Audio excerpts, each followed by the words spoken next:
Hello दोस्तों, आज की कहानी है पापा जी। रसोई घर में रोटी बेलती निमी की आंखों से आंसू लगातार बह रहे थे।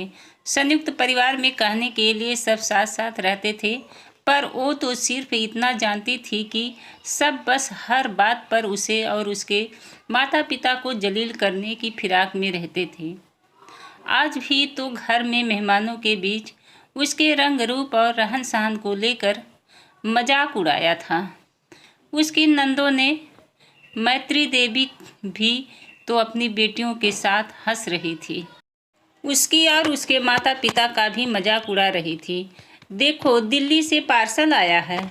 अपने नाती और जन्म पर उसकी छठी पर तो आए नहीं, और अब बच्चे के जन्म के 3 महीने बाद यह छठियारी भेजी है।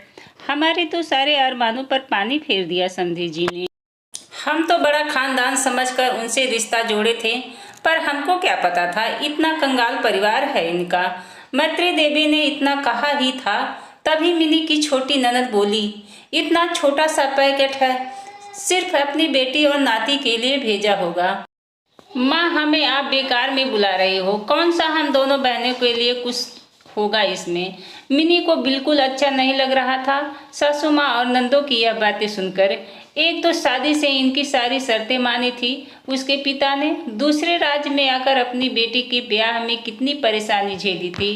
क्या यह लोग नहीं समझ सकते? 2 साल लगातार मुंबई से सिवान हर महीने छुट्टी लेकर आने के कारण उसके पिता को रिटायरमेंट के 8 साल पहले ही BRS लेना पड़ा। उसकी मां का अभी कुछ महीने पहले ही मोतियाबिंद का ऑपरेशन हुआ था, जिस कारण छठी वाले दिन उसके मायके से कोई नहीं आ पाया। मिनी का मन बेचैन था अपनी मां को देखने के लिए, पर पहले गर्भावस्था का अंतिम माह था, इसलिए उसे किसी ने जाने की इजाज़त नहीं दी। और फिर बच्चा छोटा है तो तू जाने का सोच भी कैसे सकती है, मैत्री देवी उससे कहती है।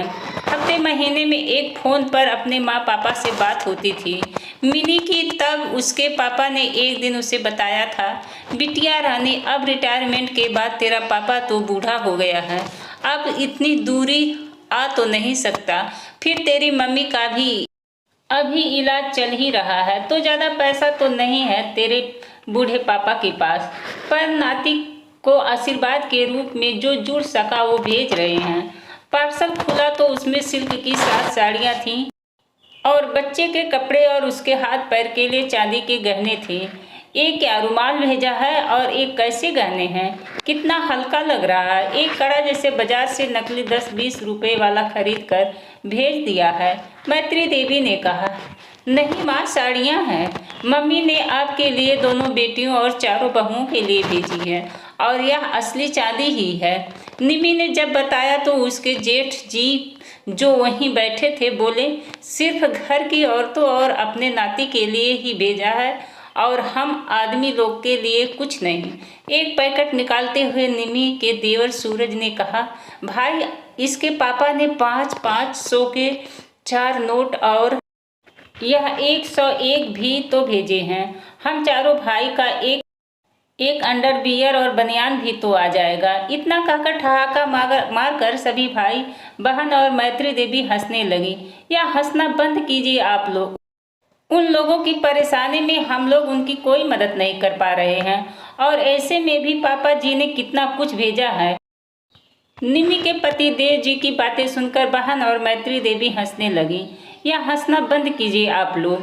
पापा जी ने कितना कुछ भेजा है। निमी के पति देव ने कभी सोचा है, अगर हमारी दोनों बहनों के ससुराल वाले भी इसी तरह उन्हें और हमें हर छोटी छोटी बातों पर जलील करेंगे तो हम पर क्या बीतेगी। देव का साथ ही निमी को उसके परिवार वालों से जलील होने के बाद भी उस घर में रहने पर मजबूर किया था। आज इस रसोई घर में उसका अंतिम दिन ही था, क्योंकि कल सुबह ही तो उसे देव के साथ अपने बेटे को लेकर उसकी कंपनी से मिले फ्लैट में शिफ्ट होना है। देव ने साफ शब्दों में अपने परिवार वालों से कह दिया, जहां मेरी पत्नी और उसके परिवार, जो कि अब मेरा भी है, उनकी इज्जत नहीं होगी, उनको जलील किया जाएगा, उनका अपमान होगा, वहां अब मैं अपने परिवार के साथ नहीं रह सकता। और वह दोनों अपने बच्चे को लेकर नए फ्लैट में शिफ्ट हो गए और सुकून की ज़िंदगी बसर करने लगे और कभी उन लोगों ने अपने घर में पैर तक नहीं रखा। तो दोस्तों, कहानी कैसी लगी? कहानी अच्छी लगी तो कहानी को लाइक करें और चैनल को अभी तक सब्सक्राइब नहीं किए हैं तो प्लीज़ हमारे चैनल को सब्सक्राइब करें। धन्यवाद।